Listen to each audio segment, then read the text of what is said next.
Okay, hello, welcome back. I just got back from vacation, went fishing down in Table Rock Lake in Missouri, thinking I got rained out and hurricaned out the past 2 years going out in the ocean. So I thought we'll stay inland this year. And what did it do? It rained and flooded. The lake was 25 feet higher than normal. We're floating above trees, looking down into, can't fish worth a hoot down there. It wasn't very good. So I did get into bluegills, but I didn't go down there for that. Really went down there for crappie and bass, and there, you couldn't find them. So anyway, but it was still a fun time. Got to get out on the lake, have a good time. So I am back. I'm feeling a whole lot better.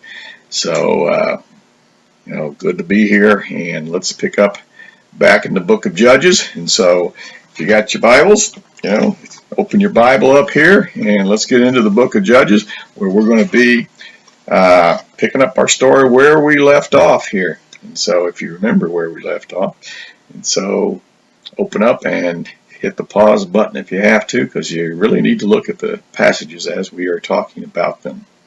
So back in 1984, if you're old enough to have been back then, there was a movie came out called Amadeus. It was about Mozart. You can still get it online, or I guess you can still buy videos at Walmart in the $5 bin. Okay, it's a great movie. No, it's a real good movie. Okay, but it's what it is. Amadeus. It tells the story of Mozart's genius as seen through the eyes of another composer by the name of Antonio Scagliari. Scagliari. Okay, Antonio Scagliari. And Scagliari is constantly amazed. And he's jealous, that God has given so much talent to someone who's so immature and worldly. How is it a person that is so gifted by God makes no effort to show his gratitude and honor to God with his life like Scagliari's trying to do? And so he really dislikes this Mozart genius, even though he admires what he can produce, and he just can't believe so much talent comes out of this young man here. And so sadly here, Mozart, who is so gifted by God, died of an undetermined illness at age 35, only 35 years old. And he was very prolific in his production of music. I mean, he had over 525 works of different compositions, So compare that with any of the other greats. Just compare that. Go look and see how many works did Mozart, not Mozart, but Beethoven or anybody else. Nobody compares to Mozart. And he just spit it out. He was a composing machine. And so anyway, he dies at age 35. And here's this guy who was a wildly popular party animal on the nightlife scene of Vienna. Everybody loved Mozart. He was the life of the party of everybody. But when he dies, there's only 4 people, not even his wife, but only 4 people show up to watch his body be placed in a common grave. They didn't even buy him his own personal grave. Just thrown into a common grave, a mass grave site there in Vienna. 4 people. What happened to this popular party animal that everybody supposedly loved? So, how tragic it is to see one so gifted by God and who lived such a godless life. His lifestyle all the way up to his dying. He was just a worldly, sinful man. That's what he was. And yet, everyone has heard of Mozart. And if you halfway know anything about that classical music range, well then, genre of music, I should say, about classical music, Mozart is fondly remembered. Fondly remembered for his great works that he did. And he's admired for that, remembered and admired for the great works that he did, while at the same time given little or no thought to what kind of person he really was. So as we come here to our next judge in the book of Judges, we're going to see a man very similar to Mozart, extremely gifted of God. No one ever compared to this man, and is fondly remembered and admired throughout history for his great works. While at the same time, like with Mozart, giving little thought to the kind of person he really was. And so this man that we're looking at, he's basically the star of the book of Judges. His name is, you already know of it, who's the greatest judge? Samson. Right, Samson. He's the last judge to have his story told in the book of Judges. His story is kind of viewed as the climax of the book. You come to, each judge gets kind of more amazing in things they accomplish. At the same time, as we looked at last week, they also get a little bit more strained doing things in their own eyes, doing what's right in their own eyes while they're still serving God. That's increasing also, but the works are increasing. You get to Samson, nobody does all the amazing stuff Samson does. And so, you look at all that stuff, and no one comes even close to doing the things that Samson did. And that's why Samson's considered the climax and pinnacle point of the book of Judges. Because, how do you top that? And besides that, there is no more judge talked about after Samson. And we'll get to that. There's other chapters that talk no longer about the judges. It talks about what was going on with the people. Okay, and it kind of, sort of like you read those last few chapters, like, well, this doesn't even fit in with the title Judges anymore. Well, that's because man gave the book the title of Judges. Those last chapters are still sticking with the theme of the book. We'll get to that as we get to the end of the book here. So remember, we only have 4 judges whose stories are told in detail. While there's a bunch of other guys named just in passing, they get one verse. Okay, but they only get these 4. Ehud, Deborah, Gideon, and Samson. Those are the only 4 that we are get an inside look at. And they were raised up to deliver Israel from their enemies. And each judge's victories, as you go from one to the other, are grander and more amazing than the previous judge, what he ever accomplished, he or she, because Deborah was in there. And so you see an increase in the power God gives, or the power God utilized through, I guess you'd say, because Samson's the only one who's really given power. But God displayed his power through these other judges prior to Samson. And the amazing victories get even better with each judge because of the way God operated with them. So with Ehud, we saw how he slays the Moabite king and raises up an army quickly, and then he overthrows the Moabite oppressors. And that's the story of Ehud. And then Deborah, she calls Barak to vanquish the even mightier Canaanite army that had the 900 chariots. Remember, they defeated them. And Gideon, he has a long, after he finally agrees to go out and be used by God. He has a prolonged war, against the forces of the Midianites and the Amalekites were joined together, and he had to fight against all those guys, and he won. And remember that story starts off with God, sends Gideon out to attack all these people with only 300 men. Okay, that's pretty amazing. Go, you're going to conquer these armies with only 300 men, because I'm going to show you that I'm the one that gives the victory, not your power or your men. If you only have 300, you know that if you win, it's because God intervened, and that's what he did in that story. And so God's gives them the victory, and then that's how we end with the Gideon. And so now we come to Samson. He's going to be the judge here. When we come to chapter 13, if you haven't gotten to chapter 13, that's where we are at chapter 13. And we see that Israel has rebelled again, okay? And the Philistines have ruled the land for 40 years when God raises up this next deliverer, who is Samson, okay? This next judge. And this judge, Samson, he has the power that no other judge before him ever had, or anybody ever had it since him. And so, remember our old pattern here, okay? So we're back here. They're rebelling. Okay, the retribution, the Philistines have to come upon them. Notice we haven't seen anything about repentance, but we see that God has raised up Samson. So we got a reliever and a judge here. So the pattern's already broken here at the very beginning of the story. So let's pick up the beginning of Samson's story in verse 1 of chapter 13 of Judges. So if you got your Bible there, read along there, and whatever version you got, it'll sound similar. Now the sons of Israel again did evil in the sight of the Lord, so that the Lord gave them into the hands of the Philistines 40 years. There was a certain man of Zorah, of the family of the Danites, whose name was Manoah, and his wife was barren and had borne no children. Then the angel of the Lord appeared to the woman and said to her, Behold now, you are barren and have borne no children, but you shall conceive and give birth to a son. Now therefore be careful not to drink wine or strong drink, nor eat any unclean thing. For behold, you shall conceive and give birth to a son, and no razor shall come upon his head, for the boy shall be a Nazarite to God from the womb, and he shall begin to deliver Israel from the hands of the Philistines. Okay, so the angel of the Lord appears to Samson's mother when she was barren, and we never get told what her name is. She's just the wife of Manoah. And so he tells her that she's going to have a son who's going to be a Nazarite to God from the womb. A Nazarite. Okay, now, do you remember what a Nazarite is? Something special, yeah, something special, yeah.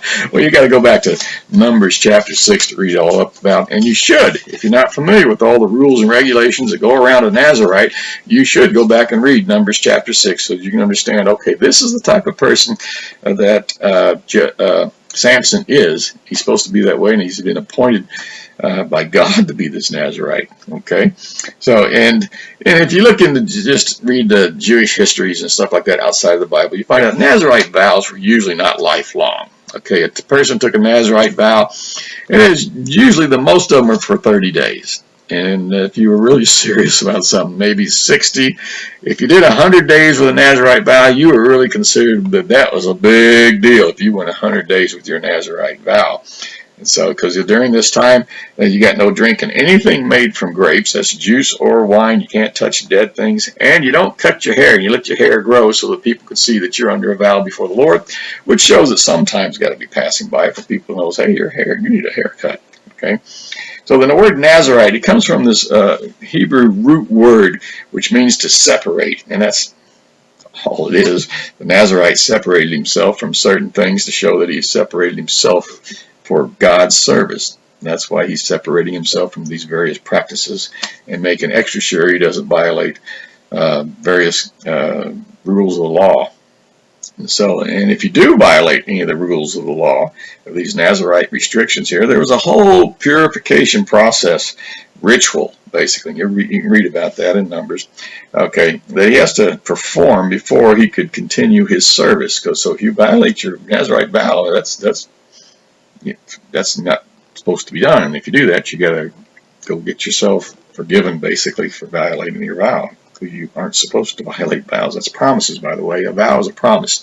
So when you make promises to God, remember, God takes promises very seriously, because what? When he promises something, when he promises us something, he always delivers, and he expects us, when we promise God, to always deliver. So if you take a Nazarite vow, he expects you to follow the rules of the Nazarite vow, and if you don't, you got a whole lot of things you got to do to straighten yourself out before you can continue in your service here.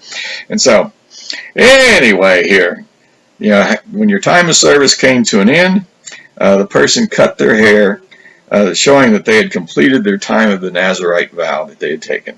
My vow is completed. Whatever it was I vowed to do and separated myself in God's service, it's over. I'm cutting my hair. And so, in some cases, as we're seeing here in Samson, is a child ends up being a Nazarite from birth on. Here the angel basically appoints him, which, okay, mom and dad say they obviously agree with this. Okay, but he was not the only one. Hannah did this with Samuel. If you read in 1 Samuel all about Hannah, that's his mother. She dedicates him to the Lord before he's born. And that's a Nazarite vow that she is making also. And John the Baptist, he's another one. You think, whoa, it never says John the Baptist was a Nazarite. Well, no, but if you read about John the Baptist, it's obvious that that's what he is here.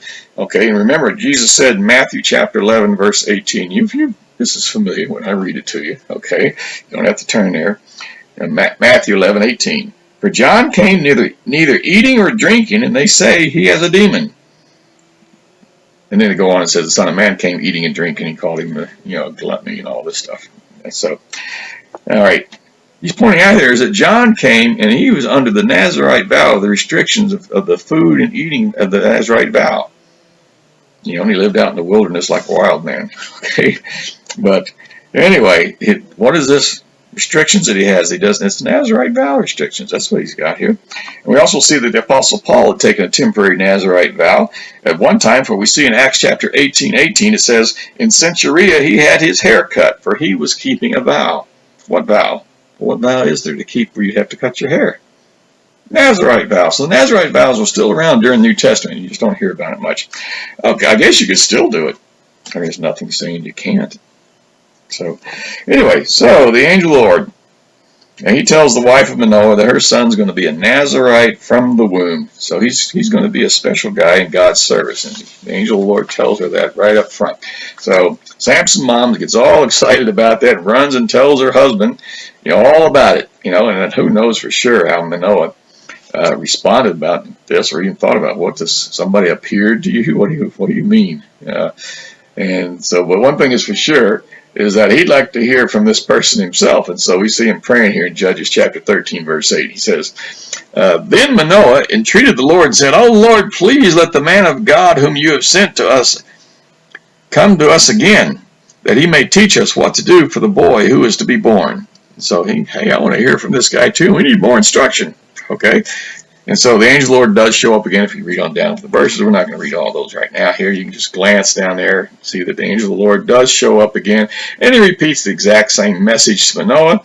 The only additional thing the angel of the Lord says is that the child is not to eat anything unclean. But I think if you go back up there and look for sure, I think he told his wife that too. So the unclean thing, well, it's interesting that that's in there, because no Jew is supposed to eat things unclean.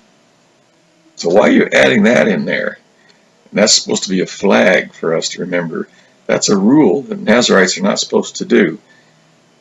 So foreshadow. Okay, that's what that's coming up here. Okay, so we see that little extra thing emphasized again. And as we get into the life of Samson, we're going to see this little thing about not eating the unclean comes into play. So Manoah, what does he do? He wants to present an offering just like Gideon did, except this time he's not challenging who are you like Gideon was. And then when the flame went up from the offering, very similar deal. The offering gets set ablaze by the angel of the Lord. And the angel ascended into the flame of heaven, and that's when it dawns on Manoah just who the angel of the Lord really is. Because remember, we talked about who the angel of the Lord was with Gideon here. And then here, if you missed it, here it is repeated for you again. Who is the angel of the Lord? Chapter 13, verse 22 and 23. So Manoah said to his wife, we will surely die, for we have seen God. See, now he knows, because this angel of the Lord character accepted the offering that was made to God. Only God accepts offerings made to God. Okay? But his wife said to him, if the Lord had desired to kill us, he would not have accepted a burnt offering and a grain offering from our hands, nor would he have shown us all these things, nor would he have let us hear things like this at this time. So once again, as with Gideon, Manoah, I remember Gideon thought this too, Manoah thinks they'll die for seeing God. All right, but his wife, she talks some sense into him to relieve your fear. Think about it. Matter of fact, we're still alive talking about it. All right. So anyway, and then verse 34, we see Samson's born, and then we get to verse 25. The Spirit of the Lord begins to stir in him. It says, at least that's how my translation says. It begins to stir in him. What does that mean? It means the Spirit of God is preparing him for action. So up to growing up, Samson was not Superboy. Okay, he wasn't Mr. Strongman when he was a little kid. Like in the Superman movie, when he's still in diapers, he can lift up the back end of a car. That's not Samson. He's not strong yet. Okay, it's not till the Spirit of the Lord begins to stir in him. And so it's not until we get up here. You see, Samson doesn't know how strong he is yet. So until this young lion attacks him in chapter 14, verse 5, which had to be a very frightening thing at first. Here comes this lion. Of course, you're going to try to defend yourself the best you can here against this lion. And so we see what happened here. It says here in Judges 14:6 that the Spirit of the Lord came upon him mightily as this young lion is about to attack him, so that he tore him as one tears a young goat, though he had nothing in his hand. But he did not tell his father and mother what he had done. I always thought that's a strange thing. And King James says it tore him like a kid, which really doesn't make a lot of sense in today's language. Okay, but tears him like a young goat. So now I'm thinking, how do you tear a young goat? If you're picking up a baby goat, what's there to tear? Well, probably, I guess you could grab a hold of one of those legs and twist it and rip it right off if it's a young thing. And which is kind of grisly and gross. But apparently you're able to do that because saying he did the same thing to this lion like one could do to a baby goat. Okay, so he just tore this lion to pieces is what he did. Grabbed it and jerked, probably pulled all of his legs off. Gosh, what a grisly mess that probably was. But anyway, he kills this lion by just tearing to pieces with his bare hands. And if you don't think that's amazing, just think if you tried to tackle a German Shepherd and tear him to pieces with your hands. We're not talking anything. German Shepherd's nothing compared to a lion. We're not talking mountain lion either. We're talking lion. All right. So this is a pretty frightening thing that took place, and much to his, I'm sure, surprise, that he was able to rip this thing up like that. Man, I got strength I never knew I had. And the kind of odd thing, notice what it says there, is that he didn't tell his mother or father what he'd done. You think you'd gone home, you would have said, "Hey, Mom, Dad, a lion attacked me, and I just tore him to shreds." Wouldn't you think you'd do that? Wouldn't you do that? Okay, but just think of that. Your mom and dad. In walked your son, not a scratch on him. And he says, I just got attacked by a lion and I tore him to shreds. Really? Sam's like, I can't win on this story. So he doesn't tell his parents what happened there. He's probably still stunned that this whole thing has went on there. What does this mean? I've got all this power here. I just tore the legs off a lion, ripped him up like he was nothing. I don't know what to say here. So you can kind of see why he didn't say something to his parents, because they probably wouldn't have believed him anyway. So the next time we see Samson's power is when he loses his bet with the 30 young men at his wedding feast. Okay, and you can kind of glance down at the story about he's going to marry this Philistine girl. Anyway, at the wedding feast here, there's this bet about this riddle and all this stuff. And so Samson loses because his bride badgers him into giving him what the answer is so she can tell all her guests so they can win the bet. So that's what happens there. So the loser of the bet has to provide 30 linen wraps, which are outer garments, and along with the change of clothes, which would be your inner garments. So you're looking at 30 complete outfits for a man. That's what and that is a hefty bet. If you don't think so, it'd be the same of us saying, go buy somebody 30 three-piece suits. Woo! That's a costly thing. And even if you buy them, I guess you can't buy a suit at Walmart. But wherever you go to buy a cheap suit, even 30 of them are going to run you a costly thing here. But anyway, it's quite an expense, because you realize that back in biblical times, very few people had 2 changes of clothes. And he has to go out and get 30. Of course, that just means all these guys get an extra change of clothes. So it's not like they all have 30 now. But anyway, he has to get 30 outfits from somewhere. So where is he going to get these 30 outfits? Well, what better place than from their enemies, the Philistines? So we come to Judges 14:19. Says, then the Spirit of the Lord came upon him mightily, and he went down to Ashkelon and killed 30 of them, and took their spoil, and gave the changes of clothes to those who told the riddle. And his anger burned, and he went up to his father's house. Okay, now, you ever read this thing? He loses the bet, so he just runs down and kills 30 guys? Ashkelon. Ashkelon is one of the 5 major cities. There's 5 major cities of the Philistines. And because they talk about the 5 lords of the Philistines. You get that when you read through the life of King Saul and David. You'll read all about those when you get there, shortly after Judges.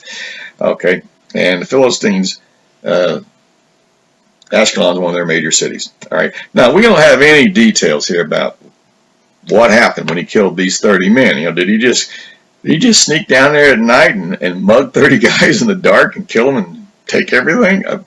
Probably not. I mean, the Lord filled him up with his power to go do this. So he probably did not go out and kill innocent men in the dark alleys of Ashkelon. That's probably not what took place there.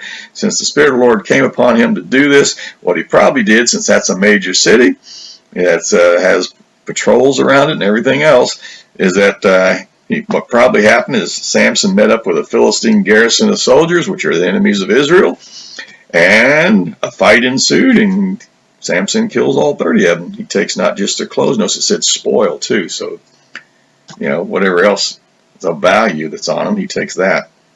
Makes a little money on the side here and turns the clothes in to the guys that he lost the bet to.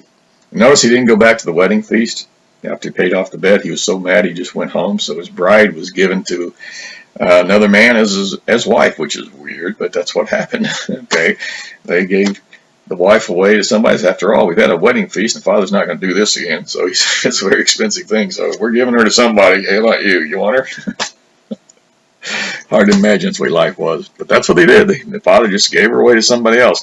So Samson later discovers his bride's married off to another, and he gets mad about that. Okay, and so what does he do? He ties foxes' tails together with a burning branch between them and sets them loose in the fields of the Philistines. Okay, and that's not going to win any friends, that's for sure. So you burn up all the crops here all around this city of Ashkelon. That's where we're at, down that area. And of course the Philistines, they hear about this, and who did this? I don't know how they figured out, Samson did it, but they're like, Samson, isn't that the guy that was marrying up there at the big party here recently? And so what do there? They go back up the house and they kill his previous, I guess, fiancée, since they never totally got married. Kill her and her whole family.